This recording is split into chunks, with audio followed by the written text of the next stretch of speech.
does this, it does this, it does that. So, okay, rich man. All right, we are building a radio station. Are you interested? I said, certainly I'm interested.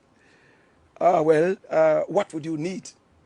Of course, at that time, I already put it out in the media that any radio station that was interested in having me must pay me a salary of 10,000 Ghana cedis. And the people who criticized this thing were the same presenters who spoke about it and said it was too big, it was too lofty, and I'm becoming so many things. So Nana Pierre Mensah spoke to Sammy. I never spoke with him. And Sammy, I told him that, Charlie, I need my 10,000 Ghana cedis as salary a month, and then I need this one and this other thing. And then surprisingly, the man said, what kind of car do you want? I was shocked. What kind of car? And I don't know cars. Honestly, all I said was that I need that big car that is called 4X4. You know? So, okay. All right. Any brand? I said, I don't So really for us, know. it's a 4X4. 4X4. Yeah, I'll run all. it. So he gave me a 4X4. And that's it. Which 4X4 did he give you? I think it's a Mitsubishi. Okay. Yes, Pajero. Yes, Pajero. Okay. That is what he gave me. Are you still driving it? Yes, the first time I drove a brand new car.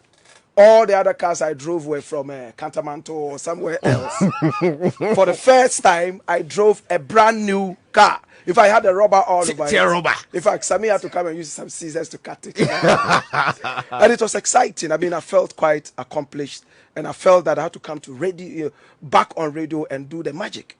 I was eager to return on radio. So that's how I met Nana Pierre Mensah. Unfortunately, the salary 10,000 came first month, second month, and the third month, fourth month never came. For 12 months in a row, no salary came because of the men's gold issues. Oh dear. Yes.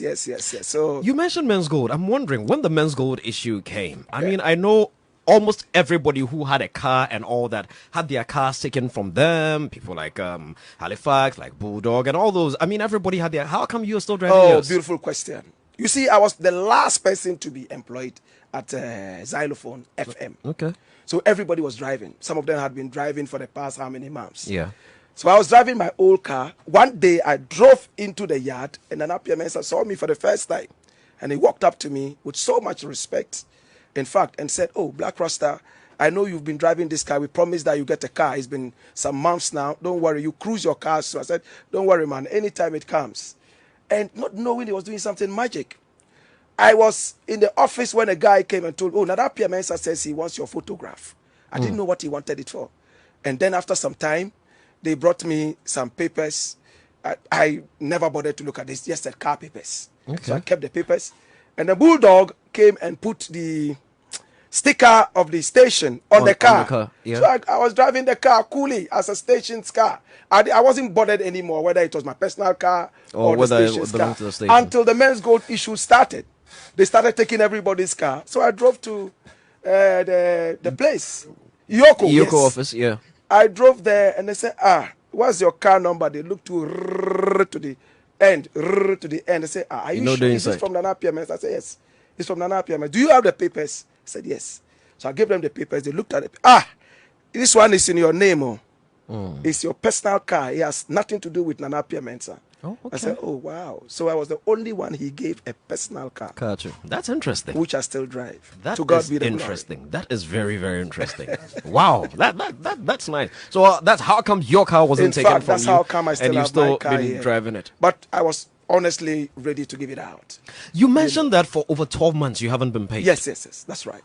How come you still go to work every day? How do you buy your fuel? How do you feed yourself, your family? How do you survive? The energy and the passion, especially when you came to join Men's Gold, it was interesting. I mean, that the Abuaji that we had been seeing on TV, a man who had mentored old and younger people, was with us, very eloquent. And of course, with your activities with Chatterhouse and all that, it was inspiring. Yeah.